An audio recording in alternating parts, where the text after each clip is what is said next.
This is Rachel Blevins. I'm giving the basic overview of Edmodo for Class ED 505. Go ahead and log in.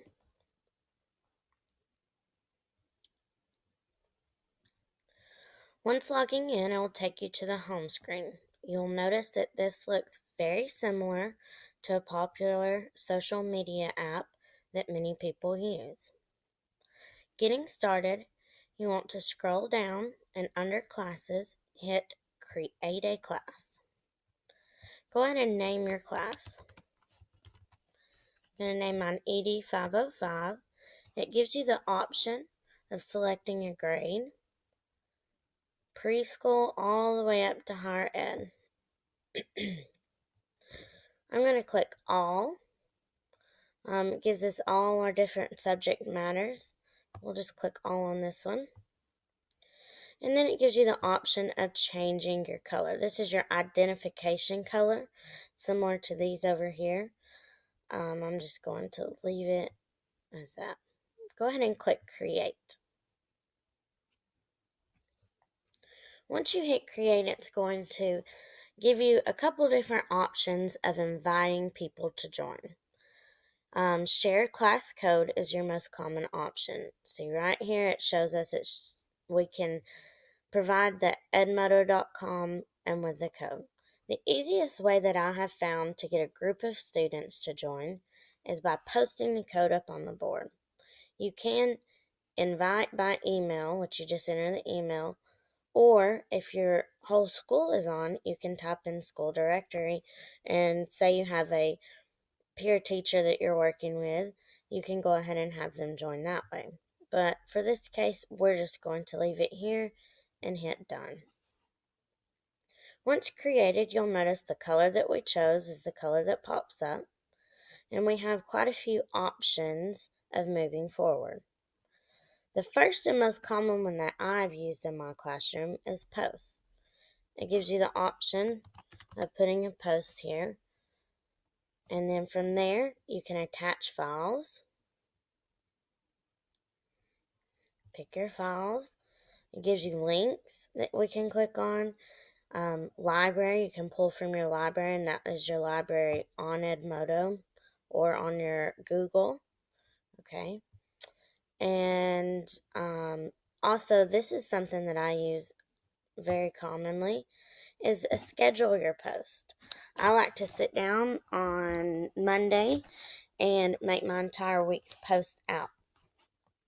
You can pick as far as you need to go, scheduling a post.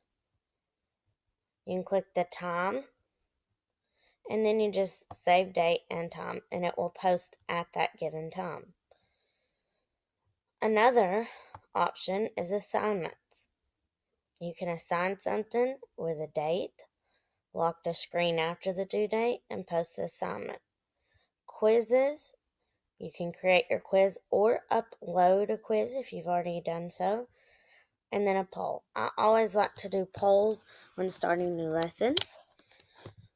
This provides me an easy way to be able to see, quick and easy way to be able to see what my students remember or know from a certain topic. Folders is another option that we can use here. Manage folders. You see I already have some created. You can pick a whole folder that you've created and assign. And then that's going to be available for your students to go in and join. Pick up that information that they need in a very easily organized space. And then members is just who's all joined. Right now on this one, it's just me. You see you have the option of adding other students. But I do want to show this because many days when I set these up, I do not have all my students there on that particular day. So I'm not going to remember this code, but this is where we go to access it. It gives me the URL, but like I said, the easiest way is to just give the students this.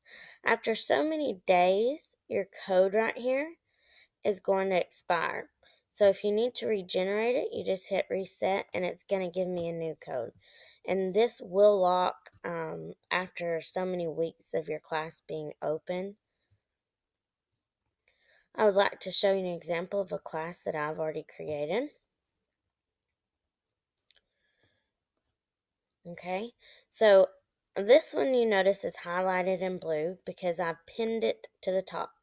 That's one of my posts, and you can have that option of just clicking on the down arrow and it gives you link to post. You can re-edit your post, delete a post. Pin post is very important, especially if it's an upcoming event. You noticed here I have a project due for my classes, and they can very easily see it at the top of all their posts. They can click on it, and there's those guidelines. Okay, it's there for them to access at all times. You notice that it has the option of me replying to a student's comment. If they do that, they can share it and follow. Just very similar to our social media that the students are using. It also allows me to have all these other different options: what's due, progress, library, messages, notifications. I do like the messages tool because that allows me to talk one-on-one with students. Maybe they don't want to ask a question on that particular um, post that's in front of all the other students. Once you've finished a class, you have the choice of managing your classes. And I'm going to go on down to ED 505. And it gives you the option, let me go back, gives you the option to look at all the different classes that you've created, even ones you can archive. And you may want to archive one. Let's go to E505. You can archive a class by going to Advanced Settings and hitting Archive right there. Okay. I have found that Edmodo is a very useful tool between parents, students, and teachers. Parents will very often email me through Edmodo or through my school email referring to things that I've posted on Edmodo. It allows them to have notifications of upcoming tests, materials that may be needed for class, and activities that will be happening in the classroom.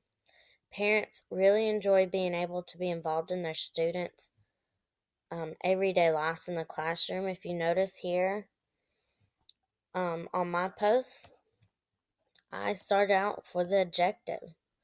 Here's our objective, here's our assignment, and what is due. Okay, many times I will attach files so that the students can see what is due.